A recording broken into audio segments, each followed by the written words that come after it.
Muito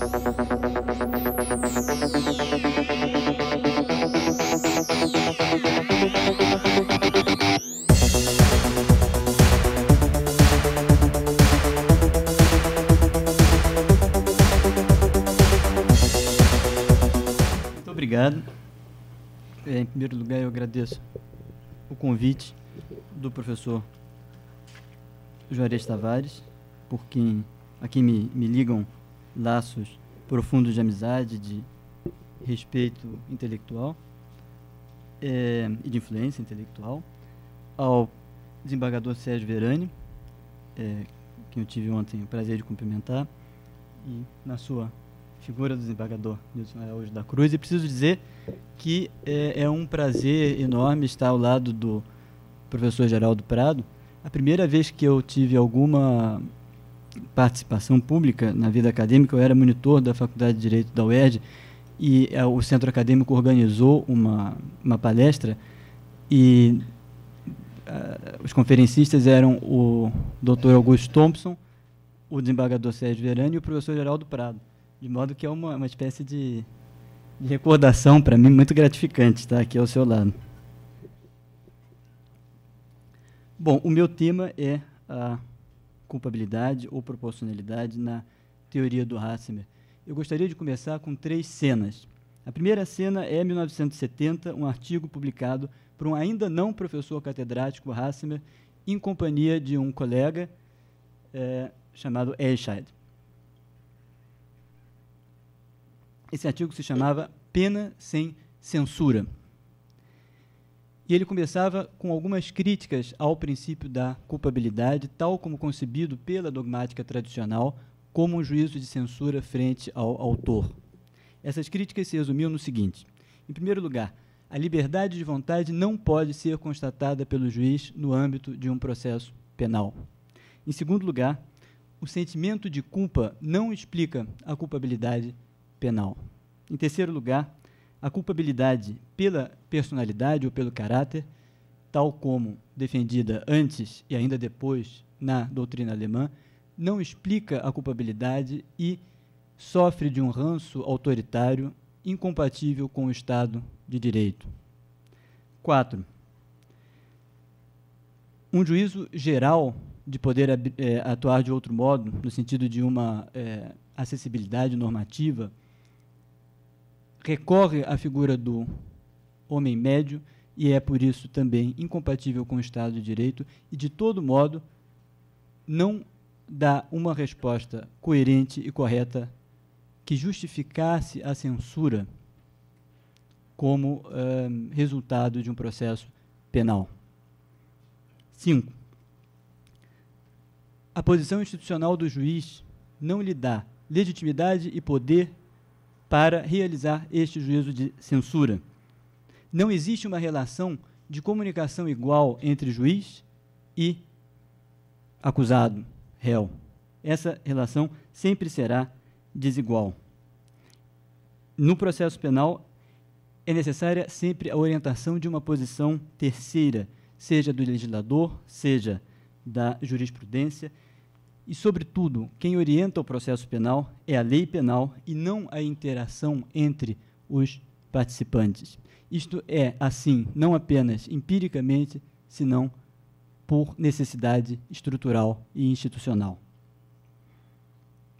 A coercitividade da lei, portanto, e não uma interação entre juiz, uma interação comunicativa entre juiz e acusado, são o determinante para o processo comunicativo que se estabelece no processo penal. 6. Um direito penal racional, um direito penal que procura cumprir uma função social, tem necessariamente de orientar-se para o futuro e não para o passado. Um juízo de censura só pode orientar-se para o passado. 7. A categoria da reprovabilidade não exerce nenhuma influência sobre a aplicação da lei. Por exemplo, as causas de exculpação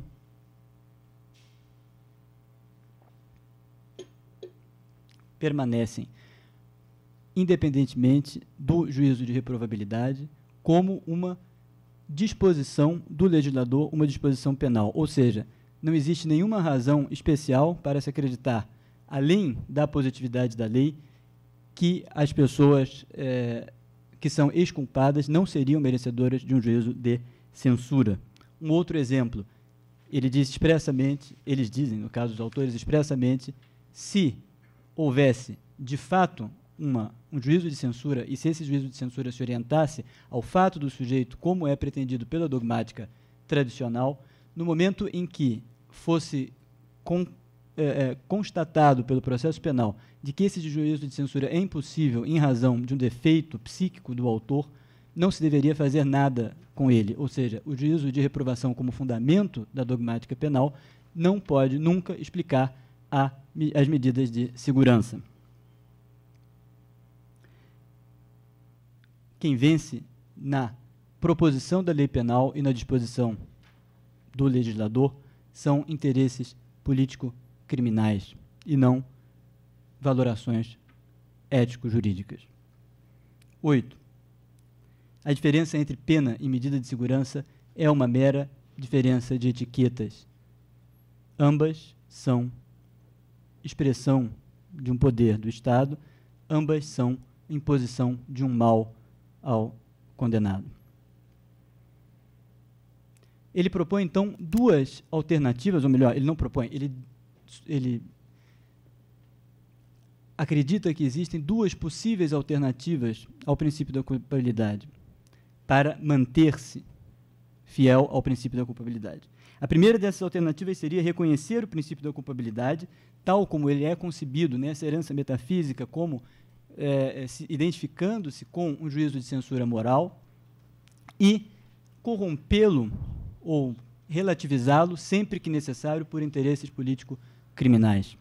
A segunda opção seria englobar no princípio da culpabilidade os critérios que o adaptem à realidade político-criminal desejada. Ou seja, de um lado, a possibilidade de reconhecer o princípio da culpabilidade e reconhecer exceções a ele por interesses político-criminais. No segundo lugar, remodelar o princípio da culpabilidade. Ambas as possibilidades ele descarta como ilusórias. O direito penal deve servir à proteção de espaços individuais de liberdade, e essa é a sua função ético-social, não a imposição ao autor de qualquer juízo de reprovação ou de censura. O direito penal serve à proteção de bens jurídicos, como nós pudemos ouvir ontem. Com isso, o direito penal ganha em objetividade, em sobriedade, e ele se fixa em critérios materiais objetivos. A solução dos autores é a substituição do princípio da culpabilidade por um critério formal, pelo princípio da proporcionalidade, que tem como base ou como chão a realidade social, e o que eles defendem é uma ligação entre entre proporcionalidade e pena e direito penal, sem passar pelo conteúdo metafísico ou os restos de conteúdo metafísico do princípio da culpabilidade. Eles defendem, além disso, que, em vez de uma teoria binária de pena e medida de segurança, deveria pensar uma reação unitária do direito penal, no sentido de uma responsabilização e com uma diferenciação na aplicação da medida. Mas, como pensamento teórico, ambas deveriam ser pensadas como um mal imposto ao autor na defesa de interesses sociais. Segunda cena, 1983, um artigo chamado Alternativas ao Princípio da Culpabilidade, assinado apenas por Hassemer. Ele se distancia claramente de uma rejeição completa do princípio da culpabilidade, mas mantém no essencial as suas proposições. Em primeiro lugar, a culpa inconsciente e as condições objetivas de punibilidade não se explicam numa teoria do delito que se baseia no princípio da culpabilidade. Ou seja, as condições objetivas de punibilidade não explicam por que, se o princípio da culpabilidade é o princípio central da sistemática do delito, da compreensão do delito, porque depois da avaliação da culpabilidade, ainda se há de indagar de condições de punibilidade. Em segundo lugar, culpa inconsciente seria absolutamente incompatível com a ideia de culpabilidade como reprovação. Prevenção e culpabilidade se opõem, interesses preventivos causam a erosão do princípio da culpabilidade na sua confecção clássica.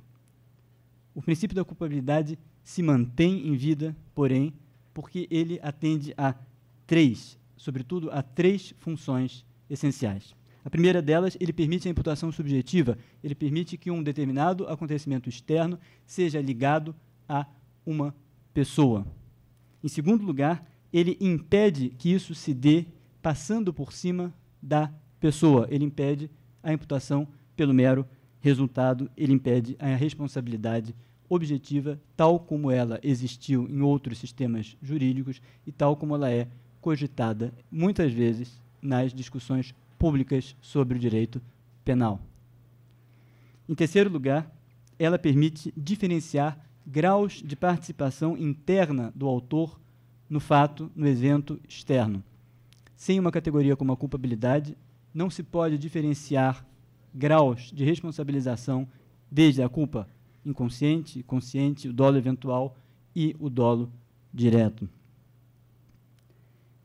Ele continua afirmando que a liberdade de vontade não é relevante para o processo penal. Ela não pode ser constatada no processo penal. Ela não é relevante, ela é relevante na sua função, mas ela não tem suficiente arcabouço teórico para fundamentar o juízo de culpabilidade.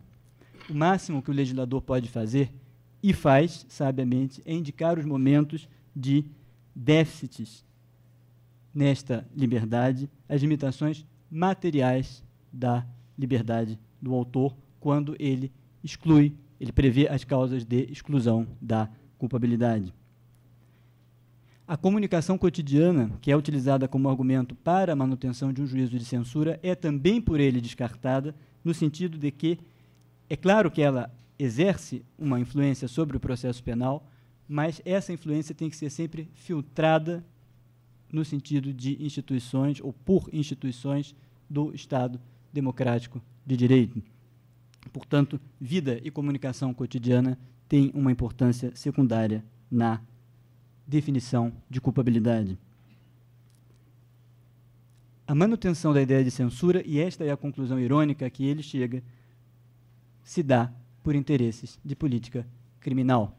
Ou seja, o juízo de censura, que seria o resto não preventivo de um direito penal, este juízo de censura só é mantido na argumentação teórica e na prática por um interesse preventivo, por um interesse de política criminal. A censura não limita o poder de punir, a censura o estende e o justifica sempre que aquele que censura acredite que esse juízo de reprovação seja necessário. A censura, o juízo de reprovação, a constatação de liberdade e vontade pede ao juiz o impossível, que ele afirme, depois de séculos de desconfiança quanto à possibilidade de agir de outro modo, que o autor podia haver agido de outro modo. O que a lei pode fazer, e já faz, como eu disse, é descrever causas de exculpação. A dimensão ética da lei, tal como no artigo de 1970, é a solução de conflitos sociais, a proteção de interesses individuais. E a proporcionalidade, ela passa a ter uma função pequena no artigo, mas ela é novamente mencionada, e a proporcionalidade cumpriria muito melhor estas funções de solução de conflitos sociais e proteção de interesses e de limitação do direito penal do que o juízo de censura. Terceira cena. Já não é o assistente, colaborador científico Hassemer, tampouco o acadêmico Hassemer dos anos 80, mas o acadêmico ainda, investigador e juiz da Corte vice-presidente da Corte Constitucional alemã. A discussão desta terceira cena, o pano de fundo de discussões são os ataques por parte de cientistas, por parte de neurocientistas, ao princípio da culpabilidade e a ideia de livre-arbítrio, a ideia de liberdade de vontade. Hasselberg toma uma outra posição na discussão. Ele se vê obrigado, como defensor de um Estado de Direito, a defender o princípio da culpabilidade na sua feição tradicional, tal qual ele o rechaçava 40 anos antes. Em primeiro lugar, ele afirma que a ideia de uma apropriação de conhecimentos da neurociência e de afirmações da neurociência para a ideia de liberdade de vontade reside num erro categorial.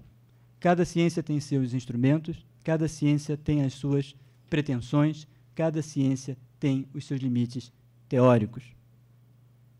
Existem diferentes conceitos de liberdade, os conceitos de liberdade da teologia, da filosofia prática, da física, da neurociência e do direito são necessariamente distintos porque, ainda que estas ciências se comuniquem, elas não se cobrem inteiramente, elas não são idênticas, os conhecimentos produzidos são para o bem das próprias ciências e por necessidades estruturais diferentes.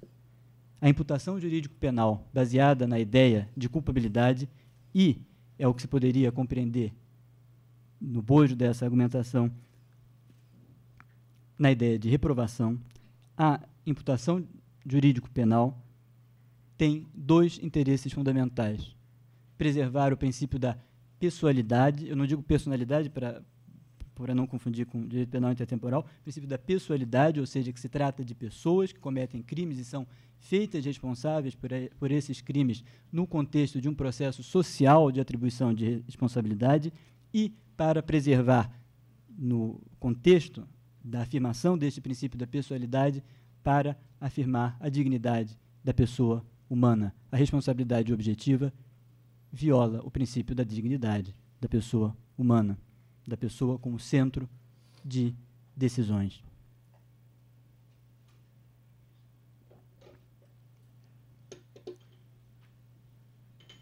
No seu livro, em 1990, eu faço um pequeno parêntese na terceira cena, perguntava a Hasselberg: assim como temos uma verdade processual, uma verdade forense, não podíamos falar de uma reprovação processual, uma reprovação forense? E a resposta que ele dava era negativa. A resposta que ele dava era no mesmo sentido anterior e, como nós vamos ver, é agora nesta terceira cena, não, nós não deveríamos fazê-lo, nós não deveríamos insistir numa ficção ou na formulação, e agora eu volto, fecho o parênteses e volto à terceira cena, nós não deveríamos manter nesta mentira vital para os juristas. A única solução é descartar a ideia de liberdade de vontade como base de um juízo de censura, um poder agir de outro modo, e insistir que o que nós temos é pouco, mas o que nós temos é aquilo que temos para preservar um Estado democrático de direito, para preservar o princípio da pessoalidade, para preservar a dignidade da pessoa humana. Nós necessitamos um processo de imputação, de atribuição de responsabilidade para defender determinados interesses, e este processo só pode ser alcançado a partir de um juízo de culpabilidade que não se identifica com reprovação. A questão da proporcionalidade é mencionada de maneira marginal. Solução já é dada pela própria lei, é uma resposta que se mantém nas três cenas. A solução é dada pela lei, pelas causas de exculpação, pelos limites materiais constatáveis no bojo de um processo penal, de que, em alguns momentos, pode-se afirmar não que o autor é em si livre, senão que ele não estava livre o suficiente para ser punido, para ser declarado culpado. Na primeira cena, nós temos um ainda não professor catedrático com uma intenção crítica louvável e com um espírito crítico admirável, não? Enfim, com a ideia de movimentar o panorama da discussão, que aceitava quase unanimemente a ideia de liberdade de vontade. Na segunda cena, nós temos um professor de direito que se mantém fiel àquele espírito crítico, mas o relativiza na percepção de que a crítica é fundamentada de um lado, mas de outro pode levar a consequências ruins. No terceiro momento, nós temos um juiz da Corte Constitucional um juiz da Corte Constitucional que mantém a crítica à ficção da liberdade de vontade, mantém a ideia... Eu acho que eu vou seguir, espero que não tenha... Bom, eu vou seguir. Um juiz constitucional que... dá para seguir mesmo. Um juiz constitucional que mantém a ideia de que um juízo de reprovação, um juízo de censura, não são um fundamento em direito penal democrático, mas a proteção de interesses, mas que se opõe, na sua posição institucional de professor e de juiz, à ideia de que o juízo de culpabilidade tem que ser eliminado da discussão jurídico-penal como resultado de pesquisas neurocientíficas. Interessante, voltando à primeira cena, é que o seu próprio professor e orientador, pouco tempo depois, em 1976, num livro em homenagem a um outro autor alemão, responde àquele artigo, reconhecendo a importância, com algumas observações críticas. A primeira delas é que a função do princípio da culpabilidade está em fornecer para a sistemática do delito um elemento material. Este elemento material se comporta de maneira congruente com a parte objetiva do delito, ou seja, a parte da imputação objetiva em sentido amplo, ou seja, a parte do injusto penal, do ilícito penal, existe de outro lado uma imputação subjetiva, uma congruente reflexão daquilo que se constata como dado objetivo da perspectiva interna do autor. E só esta perspectiva permite um juízo, uma conclusão sobre a pena adequada, que limite a pena àquilo que o próprio autor cometeu. A sanção, diz Arthur Kaufmann, é sempre censura. A sanção não pode ser pensada senão da perspectiva de uma reprovação. Não fosse assim, nunca se poderia explicar ao autor que ele será punido, simplesmente porque existe um juízo de proporcionalidade, e nós acreditamos que proporcionalmente ao seu fato, ele deve ser punido.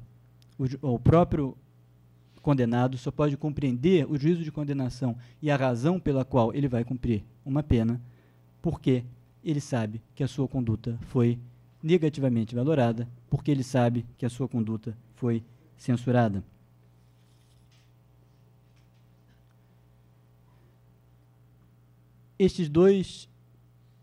Essas duas possibilidades, estes dois elementos, juízo de censura ou não, seguem sendo, depois da crítica de Hassenberg, durante o processo de reflexão de Hassenberg, que levou à preparação das duas cenas posteriores, os elementos fundamentais na discussão sobre o princípio da culpabilidade e sobre a sua materialização como elemento do delito. Sobretudo na Alemanha, se discutiu o quanto as neurociências podem afetar a ideia tradicional de culpabilidade. Ao longo do tempo, se pensaram algumas alternativas ou algumas fundamentações. Eu vou rapidamente delineá-las. A primeira alternativa é a do juízo de culpabilidade ligado à ideia de reprovação e à ideia de retaliação ou de retribuição. Na filosofia do idealismo alemã, isso tinha uma base contratualista, ou seja, não se tratava de um juízo de censura moral, simplesmente, senão que era um juízo de censura político. Na ideia tradicional, culpabilidade é aquilo que leva à pena porque existe uma quebra de um contrato entre os participantes de uma sociedade. Esse elemento político desaparece a partir de dois momentos. Um deles, eu diria como marco teórico, a publicação de um artigo de Strawson, em que ele defende que juízos de censura fazem parte da nossa moral cotidiana. Ou seja, independentemente da existência de livre-arbítrio, independentemente da existência de um contrato ou não, nós, no nosso comportamento moral, vivemos com a ideia de reação a determinados fenômenos, a determinados comportamentos. E nós não podemos abrir mão destas reações. Isso que é pensado no campo da filosofia prática é importado ou levado, traduzido ao direito penal e dá origem a teorias da pena e da culpabilidade que se baseiam nessa ideia de censura a um autor. No mundo anglo-saxão, se podem falar, sobretudo, de Joel Feinberg e de Andreas von Hirsch, que baseiam a ideia de pena e a ideia de direito penal aquém ou além de necessidades preventivas na ideia de uma reprovação ao autor. E que essa reprovação é importada diretamente da prática moral cotidiana. Um terceiro modelo e uma alternativa a esta ideia é a defendida por Günther Jacobs, como nós sabemos, em que culpabilidade deixa de ter qualquer conteúdo de reprovação, a culpabilidade ela se identifica inteiramente, ela se cobre com a ideia de prevenção. Culpabilidade é apenas uma expressão do estado punitivo, ou melhor, ele não utilizaria nunca essa palavra talvez, é apenas uma expressão do estado da sociedade para a manutenção dos seus próprios estándares. Especialmente perigosa nessa definição é, creio eu, a hipostasiação do conceito de sociedade, a ideia de que a sociedade é algo estável e que o crime é algo que vem para desestabilizar aquilo que é estável e que, depois da reação penal, isso voltaria a uma normalidade. Esse modelo teórico, naturalmente pensado de maneira ideal, é, mesmo pensado de maneira ideal, perigoso e ilusório. A sociedade tem base conflitual. O crime não é uma exceção na vida social. Quanto às depois da irritação provocada pela neurociência, pelas pesquisas de neurociência, nós temos algumas reações, além da de Hasselmann. Eu vou falar de duas reações principais. Uma delas foi adotada por Reinhard Merkel. A ideia é de que, de fato, nós não podemos aceitar a liberdade de vontade como um critério universalmente válido, mas nós necessitamos manter o juízo de culpabilidade porque nós não temos nenhuma alternativa para o funcionamento da imputação subjetiva no direito penal. Mais recentemente, em 2013, Tatiana Hönder argumenta contra essa ideia de que, com consequências legislativas, o juízo de culpabilidade deveria ser abandonado. Existe, de fato, uma censura, uma reprovação àquilo que o autor fez, mas essa reprovação é uma reprovação de ilícito tão somente. O juízo de culpabilidade já não se sustenta, deve-se recusar a ideia de culpabilidade. É especialmente interessante que isso venha de uma jurista não da tradição mais conservadora do direito penal, senão de uma jurista de espírito, em princípio, liberal. Com a ideia de todo louvável e liberal no curso daquela crítica de Hasselmann, de que reprovação e censura ao autor nos termos do juízo de culpabilidade não é possível. Uma terceira possibilidade de resposta às neurociências é aceitar as suas consequências e relativizá-las. Em Frankfurt, por exemplo, isso é defendido por Dirk Fabricius, a culpabilidade que ele já compreendia como a necessidade de compreensão do próprio autor de que o que ele fez é equivocado e é reprovável, passa, a partir da constatada impossibilidade de uma definição de livre-arbítrio, a ser, de fato, rechaçada como fundamento do delito. A proposta alternativa não seriam as medidas de segurança no sentido tradicional, senão a recusa à pena e a possibilidade de ajudar-se ao autor a compreender a necessidade de proteção de interesses de outros sujeitos na sociedade. Pode-se acusar, naturalmente, esta posição de idealista e perigosa, mas alguma consistência teórica não se lhe pode negar. Uma quarta alternativa consiste em modelos políticos. Na América Latina, defendida por Bustos, em que afirma claramente culpabilidade só é possível num Estado democrático de direito. Fora deste âmbito, a culpabilidade não é passível de legitimação, e defendida na Alemanha, por exemplo, por Klaus Günther, com base numa teoria discursiva, culpabilidade é o resultado de um processo político de atribuição de responsabilidade. Os autores que são responsáveis por fixar as normas proibitivas são eles mesmos os que vão sofrer o juízo de culpabilidade no momento em que as violam. Ou seja, fora dessa estrutura democrática de legitimação normativa, não há espaço nem para reprovação, nem para censura. A ideia de censura moral é apenas um modelo que o direito penal pode tomar por base explicativa, mas ele não fundamenta o juízo de culpabilidade. Culpabilidade, portanto, é resultado de um processo comunicativo e de um processo político. O interessante desta perspectiva é que culpabilidade e política voltam a se juntar, tal como em teorias contratualistas, mas além das teorias contratualistas, numa nova feição de teoria do Estado e de teoria política, mas se consegue, de algum modo, superar a ideia de uma reprovação meramente moral, de uma reprovação de base simplesmente ética. De minha parte, para concluir, eu gostaria de apresentar 3 ideias. Eu diria, em primeiro lugar, que fora de um contexto político, a ideia de culpabilidade não é, de fato, defensável. Liberdade deve ser compreendida não apenas como liberdade moral, não apenas como liberdade ética, não apenas como liberdade para as ciências naturais e não apenas como liberdade dentro do discurso jurídico, senão que a ideia de liberdade que sustenta o direito penal é a ideia de uma confluência destes discursos que nos permite viver melhor e que nos permite forjar o nosso instrumentário argumentativo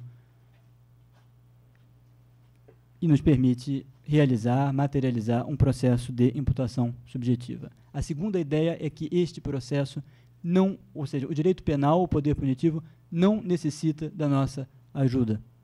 Este processo só se justifica como um processo de racionalização e como a aplicação da pena tem por base uma intenção irracional, ou seja, não existe nenhuma comprovação de fato de que ela funcione. Este processo argumentativo, esta contribuição democrática, só pode ser concebida negativamente. Ela só pode ser concebida como uma estrutura argumentativa que limite aquilo que nós não podemos controlar. A confluência de discurso moral, de discurso político, de discurso psicológico, de discurso de ciências naturais e de discurso jurídico é apenas a moldura que nos permite tratar de uma maneira um pouco mais racional o processo de imputação subjetiva. A terceira ideia é a de que a culpabilidade, como uma instituição política, vive num paradoxo. As 3 cenas que eu delineei, que eu desenhei no princípio, do Hassemer jovem, do Hassemer no seu momento, no momento do auge da sua carreira acadêmica, e do Hassemer, vice-presidente do Tribunal Constitucional, nos mostram os paradoxos que a vida e os problemas políticos podem, com que a vida e os problemas políticos nos podem confrontar. Às vezes é necessário criticar duramente a ideia tradicional de culpabilidade, às vezes é necessário defendê-la contra algo um pouco pior. A culpabilidade vive, portanto, de um paradoxo. Ela é uma instituição de opressão, ela permite a condenação de pessoas, ela permite um juízo de censura de fato, que é realizado. A culpabilidade não vence este paradoxo.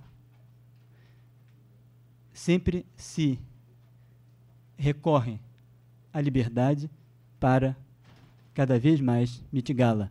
Esta frase de Theodor Adorno se aplica sem restrições ao princípio da culpabilidade no direito penal. Esta instituição de opressão possibilita, de outro modo, reprimir a opressão se usada como filtro negativo. A culpabilidade é uma instituição paradoxal. É com a consciência deste paradoxo, e não fugindo dele, que nós temos de viver. Muito obrigado.